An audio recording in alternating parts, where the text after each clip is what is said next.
अस्सलाम वालेकुम dear student. आज का बच्चा हमारा 10th क्लास का चैप्टर नंबर 3 जो चैप्टर नंबर 12 है जियोमेट्रिक ऑप्टिक्स, उसका सेकंड लेक्चर है। फर्स्ट चैप्टर में हमने रिफ्लेक्शन को पढ़ा था। अब दूसरी टर्म हमारे पास जो है वो है रिफ्रैक्शन ऑफ लाइट। मैंने पहले आपको बताया था कि ये दो जो टर्म आपके पास हैं, रिफ्लेक्शन और दूसरी टर्म आपके पास है रिफ्रैक्शन। अब रिफ्रैक्शन और रिफ्लेक्शन ये दो डिफरेंट चीज़ें हैं। यहाँ पे मैंने आपको इसका कम्प्लीटली एक्सप्लेन किया था कि रिफ्लेक्शन क्या होती है और रिफ्रैक्शन क्या होती है। रिफ्लेक्शन बेसिकली आपके पास किसी चीज़ का वापस उसी मीडियम में वापस बाउंस बैक हो जाना, और रिफ्रैक्शन का मतलब होता है कि वो क्रॉस कर जाए। आज हमने क्रॉस करने वाली लाइट को पढ़ना है। स्टार्ट करते हैं, चलें। बेसिक हमारे पास टॉपिक है refraction of light.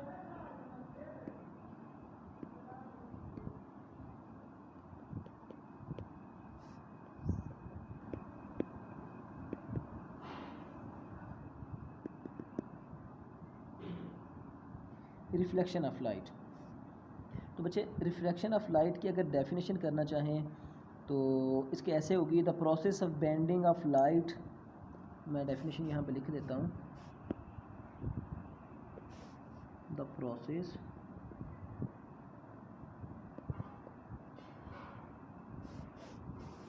Of bending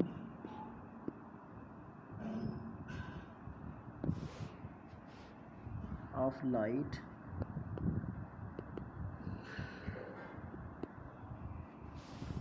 as it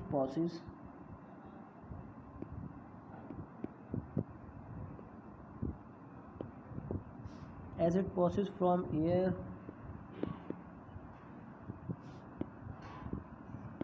into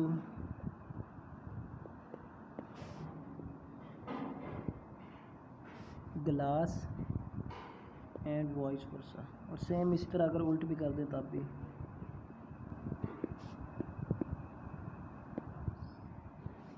is called refraction of light।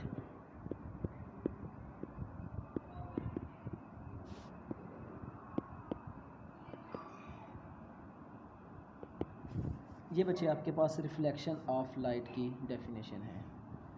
ये हम बेसिकली जो टर्म पढ़ रहे हैं रिफ्रैक्शन, यहाँ पे जो मैंने इसको दोबारा हाईलाइट कर दिया, ये आपके पास आर वाला टर्म है, रिफ्रैक्शन। तो ऐसा प्रोसेस जिसके अंदर लाइट बेंड कर जाए और क्रॉस कर जाए ग्लास से दूसरे मीडियम के अंदर, एक मीडियम से दूसरे मीडियम में क्रॉस कर जाए, then it's said to be a refraction of light. It is clear बच्चे? So no we will discuss as a diagram, as a practically ray diagram. सबसे पहले हम देखते हैं कि हमारे पास इसकी डायग्राम कैसे बनेगी। लेट्स से कि ये एक मीडियम है। इस मीडियम में हम देखते हैं कि हमारे पास एक लाइट आगे टकराई, तो ये लाइट टकराने से थोड़ी सी बेंड होके अगले मीडियम में चली गई। होना ये चाहिए था कि ये यहाँ से टकरा के वापस इसी मीडियम में बाउंस बैक कर जाती, लेकिन ऐसा नहीं हुआ। अब ये टकरा के वापस उसी मीडियम में आ गई है। अब यहाँ पे देखें तो आपके पास एक नॉर्मल, जैसे पिछले लेक्चर में हमने पढ़ा था, नॉर्मल रे होती है। अब नॉर्मल के साथ इसका एंगल इंसिडेंट और इसी नॉर्मल के साथ इसका जो रिफ्लेक्टेड का वो आपके पास रिफ्लेक्टेड, ये दो एंगल बनाते हुए ये क्रॉस कर गई। लेट्स से ये आपके पास इंसिडेंट रे है, ये इंसिडेंट रे है और ये रिफ्लेक्टेड रे है और ये नॉर्मल रे है। ये कॉमन सी डायग्राम है। अब ज़रा देखें, आई वाली रे आई आके एक पॉइंट ओ पे मिली, ओ पॉइंट पे टकराने से ये जो मीडियम है आपके पास, ये वाला मीडियम जिसको मैं हाईलाइट कर रहा हूँ, इस मीडियम से टकरा के ये वापस उसी मीडियम में नहीं गई, टकरा के ये अगले मीडियम में क्रॉस कर गई। अगले मीडियम में क्रॉस कर गई तो यहाँ पे दो एंगल बने। एक एंगल इसका बना एंगल ऑफ इंसिडेंट और दूसरा बना इसका एंगल ऑफ रिफ्रैक्शन। तो जैसे पिछले में हमने पढ़े थे, इसकी दो प्रॉपर्टीज़ पढ़ी थी जिसे लॉज ऑफ रिफ्रैक्शन कहा जाता है, पढ़ा था हमने। तो सेम एज इट इज़ यहाँ पे भी हम इसके कुछ लॉज पढ़ते हैं। फर्स्ट ऑफ ऑल जो आपके पास इसका लॉ ऑफ रिफ्लेक्शन है वो क्या है। लॉ ऑफ रिफ्लेक्शन पहला है कि जो पहले हमने पढ़ा था इंसिडेंट रे, नॉर्मल रे और रिफ्लेक्टेड रे, ये सारी की सारी एक पॉइंट पर लाई करेंगे, ये ओ पॉइंट पे, इसी एक पॉइंट पे मिलेंगी। और दूसरा जो लॉ था आपके पास वो ये था कि एंगल ऑफ इंसिडेंट और angle of reflection will always be equal to each other, और दोनों की रेशो एक कांस्टेंट की इक्वल होगी। दूसरा लॉ आपके पास है, जो दूसरा लॉ आपके पास है वो आपके पास बेसिकली आपके पास है साइन आई और साइन आर। इन दोनों का जो आपके पास कांस्टेंट है एक कांस्टेंट के इक्वल होगा। इस कांस्टेंट को क्या कहा जाता है, it is called Snell's law. तो ये जो आपके पास टर्म आई है sine i over sine r, mean के trigonometric function of angle of incident over trigonometric function sine of angle of refraction will always be equal to a constant n, it is called Snell's law. Snell's law की definition भी यहाँ पे बहुत important है। तो ये हमारे पास क्या कहलाता है, स्नेल्स लॉ। तो ये बच्चे सेकंड जो आपके पास क्वेश्चन था वो आपके पास स्नेल्स लॉ भी इसमें कवर हो गया। अब ये आपके पास रिफ्रैक्शन ऑफ लाइट भी हो गया, उसके बाद इसके लॉज भी हो गया। दो लॉ हमने पढ़े हैं, पहला कि तीनों इंसिडेंट, नॉर्मल और रिफ्रैक्टेड एक ही पॉइंट पे लाई करेगी, वो पॉइंट कौन सा होगा, वो ओ पॉइंट होगा। दूसरा हमने पढ़ा कि sine i over sine r is equal to n, तो ये आपने पढ़ लिया। अब इसके बाद आपके पास आप कहते हैं कि speed of light in medium. Next हमारे पास जो टॉपिक है वो है speed of light in medium. किसी भी मीडियम के अंदर जो स्पीड ऑफ लाइट होगी वो कितनी होगी, वो हम उसको देखना चाहते हैं कि हमारे पास स्पीड ऑफ लाइट किस तरीके से हम उसको कवर करते हैं। हम इसको स्टार्ट करते हैं, speed of light in medium.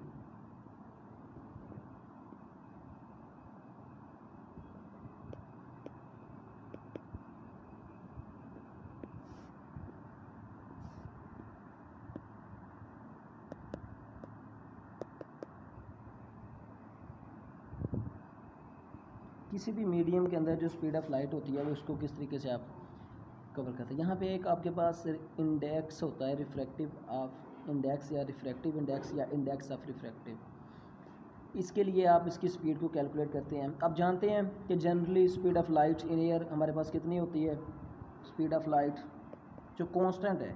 हमेशा फिज़िक्स वाले स्टूडेंट्स को ये अपनी फिंगर टिप्स पे याद होनी चाहिए। स्पीड ऑफ एयर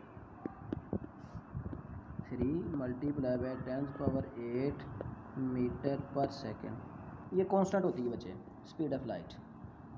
अब ये स्पीड ऑफ लाइट आपके पास है और उसके बाद आपके पास जिस मीडियम की आप बात कर रहे हैं ग्लास की, उसके अंदर और होगा किसी और मीडियम है, जिस मीडियम में आप ट्रैवल करना चाहते हैं वहाँ पे उसकी स्पीड और होगी। तो इसके लिए इसका जो फार्मूला होता है वो मैं आपको बताता हूँ। यहाँ पे इसका जो फार्मूला आपके पास होता है वो होता है refractive index n is equal to speed of light in medium.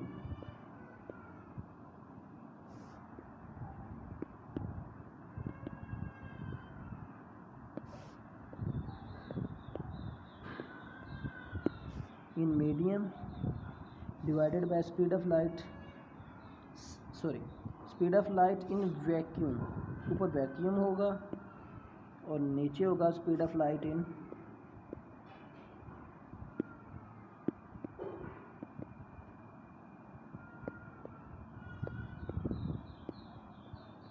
Medium. तो सिंपली हम कहेंगे तो हमारे पास क्या आएगा, n is equal to c over v। ये आपके पास जो फार्मूला आया है ये आपके पास आ गया है रिफ्रैक्टिव इंडेक्स का, स्पीड कैलकुलेट करने का। कैसे कि सिंपल हम कहते हैं कि हम रिफ्रैक्टिव इंडेक्स कैलकुलेट करना चाहते हैं किसी भी मीडियम का। c आपके पास कांस्टेंट है, c क्या है अभी मैंने आपको बताया था, c is equal to 3 multiply by 10⁸। ये बच्चे कांस्टेंट रहती है हमेशा, सिर्फ़ और सिर्फ v चेंज होता है। v क्या है, अब जिस v की आप बात कर रहे हैं, अगर आप बात कर रहे हैं ग्लास की तो ग्लास के अंदर और होगा, अगर आप बात कर रहे हैं आइस की, आइस के अंदर और होगा, वाटर के अंदर और होगा, एयर के अंदर और होगा, डायमंड के अंदर और होगा। जिसके लिहाज से आप बात करेंगे उसी के लिहाज से आप इसको क्या कर सकते हैं, कैलकुलेट कर सकते हैं। तो ये आपके पास speed of light in medium के हवाले से था। अब दूसरे नंबर पे हमारे पास इसका रिफ्रैक्टिव इंडेक्स भी हो गया। रिफ्रैक्टिव इंडेक्स के बाद आपके पास टोटल इंटरनल रिफ्लेक्शन, इंशाल्लाह टोटल इंटरनल रिफ्लेक्शन, और नेक्स्ट हम इसको जो रिफ्लेक्शन थ्रू प्रिज्म, इन दो टॉपिक्स को भी हम इसके साथ ही कवर करते हैं। टोटल इंटरनल रिफ्लेक्शन हमारे पास क्या होती है कि लेट्स से कि आपके पास एक मीडियम है। मैं आपको पहले इसको एक्सप्लेन कर दूं, फिर आपको बताता हूँ ये होती क्या है। यहाँ पे एक मीडियम आया, टकरा के वापस हो गया, नॉर्मल पे टकरा के वापस हो गया विद सम एंगल इस ओ पॉइंट पे। लेकिन यहाँ पे देखें तो ये आपके पास एक रिफ्रैक्टेड रे थी, ये भी आपके पास रिफ्रैक्टेड रे है, लेकिन ये आपके पास इंसिडेंट रे है। अब टोटल का टोटल ही या तो इस तरफ को चला गया है या इस तरफ को चला गया है, कुछ भी हिस्सा इस तरफ को नहीं गया। तो इसका क्या मतलब है कि जो भी चीज़ें थी इसके अंदर वो सारी की सारी क्या हो गई है, रिफ्लेक्ट हो गई है, वापस आ गई है, कोई भी हिस्सा उसका क्रॉस नहीं हुआ। तो टोटल इंटरनल रिफ्लेक्शन, ज़रा नाम को पे गौर करें, टोटल इंटरनल रिफ्लेक्शन, टोटल मतलब कंप्लीट, इंटरनल उसके अंदर का, रिफ्लेक्शन वापस बाउंस बैक कर जाना।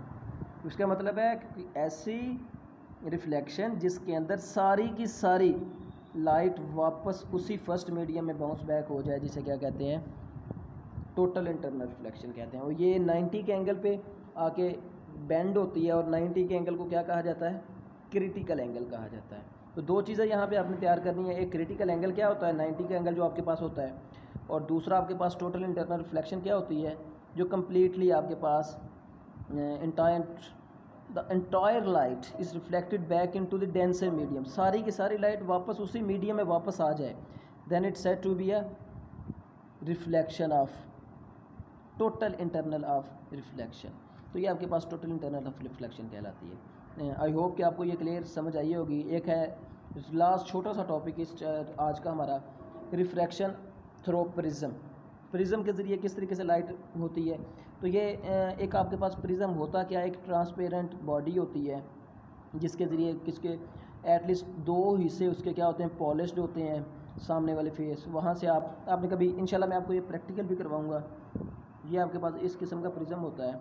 तो यहाँ से लाइट टकराए, तो यहाँ से टकरा के लाइट यहाँ पे भी जा सकती है, यहाँ पे भी जा सकती है, यहाँ से बाउंस बैक भी हो सकती है, ये सीधी यहाँ पे भी जा सकती है, यहाँ पे भी जा सकती है, मीन कि उसके डिफरेंट एंगल पे, जैसे डायमंड होता है तो ये डिफरेंट एंगल पे जाके क्या कर सकती है, रिफ्लेक्ट कर सकती है, जिसे आप क्या कहते हैं, ये आपके पास क्या है, रिफ्रैक्शन थ्रू प्रिज्म। प्रिज्म के ज़रिए भी आप क्या करवा सकते हैं, इसकी रिफ्रैक्शन करवा सकते हैं।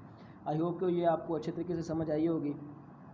इंशाल्लाह नेक्स्ट लेक्चर में हम, ये हमारा मिरर का टॉपिक एंड हुआ, नेक्स्ट लेक्चर में हम मिरर को लेंस को स्टार्ट करेंगे, और लेंस की जितनी भी लेंस टर्मिनोलॉजी है, और जितने भी रिफ्रैक्शन होती है लेंस के ज़रिए, रिफ्लेक्शन होती है लेंस के ज़रिए, इमेज बनते हैं, उन कंप्लीट को हम इंशाल्लाह नेक्स्ट फर्दर स्टडी करेंगे। आई होप कि आपको समझ आई होगी।